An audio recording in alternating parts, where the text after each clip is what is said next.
Assalamualaikum warahmatullahi wabarakatuh. Perkenalkan, nama saya Safhana Anissa Salsabila dengan NIM F521230083. Di sini saya akan membahas mengenai computation thinking untuk memenuhi tugas mata kuliah struktur dasar. Yang pertama yang akan dibahas ialah mengenai latar belakang dan definisi. Latar belakang pentingnya mempelajari computational thinking yang pertama yaitu skor PISA, merupakan sebuah survei atau tes yang dilakukan untuk seluruh siswa kelas 12 yang berusia 15 tahun yang ada di dunia.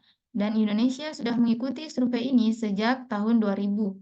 Dari hasil tes ini, skor Indonesia berada di bawah rata-rata nilai negara ASEAN lainnya, dan hal tersebut mengakibatkan keahlian dasar dari tenaga kerja di Indonesia sangat rendah. Jika dibandingkan dengan negara lain, keahlian tenaga kerja lulusan pendidikan tinggi di Indonesia sama dengan lulusan SMA di negara Denmark. Yang kedua yaitu pentingnya kemampuan berpikir. Yang ketiga yaitu industri 4.0, yang mana jika kita tidak mempunyai kemampuan berpikir yang baik dan berkembang, maka kita akan mengalami ketertinggalan. Keempat, adanya kurikulum merdeka. Definisi computational thinking adalah proses berpikir yang terjadi saat kita memformulasikan persoalan dan berstrategi untuk menentukan atau memilih solusi yang efektif, efisien, dan optimal. Definisi lainnya ialah kemampuan untuk berpikir dengan memanfaatkan teknologi atau komputer sebagai alat bantunya. Elemen-elemen computational thinking. Yang pertama yaitu dekomposisi, adalah sebuah proses untuk memecahkan masalah atau sistem yang kompleks menjadi bagian kecil yang lebih mudah dikelola. Decomposition biasanya menjadi tahap awal dari CT. Decomposition disebut juga divide and conquer. Yang kedua yaitu abstraksi, seperti terlihat pada gambar. Abstraksi adalah proses yang mengharuskan kita untuk fokus pada bagian yang penting saja, abaikan detail yang tidak relevan. Abstraksi merupakan proses mengidentifikasi bagian atau karakteristik paling penting pada sebuah masalah, fokus pada bagian yang penting saja, dan abaikan detail yang tidak relevan, membuat representasi dari masalah agar mudah untuk diselesaikan. Yang ketiga, pattern recognition atau pengenalan pola, untuk mencari dan mengenali kesamaan di antara dan di dalam masalah yang ada. Pattern recognition adalah sebuah skill untuk mengenali kemiripan dan perbedaan antar objek maupun konsep. Juga merupakan kemampuan untuk menganalisis dan mengidentifikasi karakteristik dari bagian-bagian masalah sudah terdekomposisi. Yang keempat atau yang terakhir yaitu algoritma, adalah membuat langkah-langkah yang runtut, sistematis, atau aturan yang harus diikuti sebagai solusi dari permasalahan. Algoritma desain adalah sebuah metode yang digunakan untuk menyelesaikan persoalan yang terdiri dari serangkaian instruksi yang sudah terdefinisi. Kemampuan untuk menyusun langkah-langkah yang runtut untuk menyelesaikan masalah, termasuk juga saat memeriksa dan menganalisis algoritma yang sudah ada dan memperbaiki efisiennya.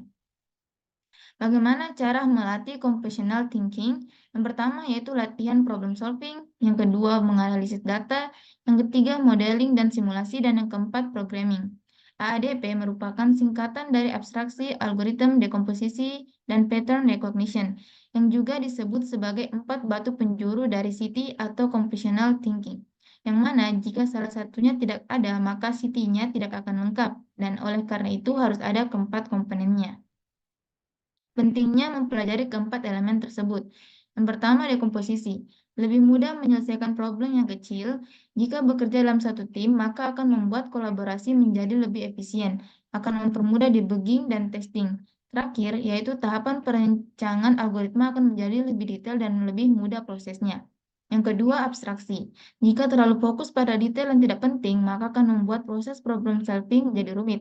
Tujuan di balik abstraksi adalah untuk menyembunyikan kerumitan dan meningkatkan fokus dari aspek penting pada masalah. Yang ketiga yaitu pattern recognition, merupakan skill yang sangat penting untuk problem solving karena membantu mengidentifikasi solusi yang bisa digunakan kembali untuk masalah yang serupa. Yang terakhir, membantu menghindari duplikasi. Yang keempat, algoritma. Kemampuan untuk menyusun langkah-langkah yang runtut untuk menyelesaikan masalah termasuk juga termasuk juga saat memeriksa dan menganalisis algoritma yang sudah ada dan memperbaiki efisiennya. Contoh pertama yaitu contoh latihan SD Simon berkata. Contoh ini dapat diselesaikan dengan menggunakan logika, akan tetapi contoh ini juga bisa diselesaikan dengan menggunakan bahasa pemrograman. Output yang dihasilkan dari contoh soal ini yaitu pada gambar di samping ini. Untuk menyelesaikannya dalam bentuk codingan atau bahasa pemrograman dapat dilakukan dengan menggabungkan HTML yang berfungsi untuk membuat struktur halaman, CSS yang berfungsi untuk menghias dan mengatur layout halaman, dan JavaScript yang berfungsi untuk memberikan interaktivitas. Contoh kedua ini merupakan contoh pola lingkaran yang juga dapat diselesaikan dengan menggunakan gabungan bahasa pemrograman Java, JavaScript, HTML, dan CSS. Oke, terima kasih telah menyaksikan video saya. Mohon maaf bila terdapat kesalahan kata. Saya akhiri. Wabillahi taufiq wa hidayah. Wassalamualaikum warahmatullahi wabarakatuh.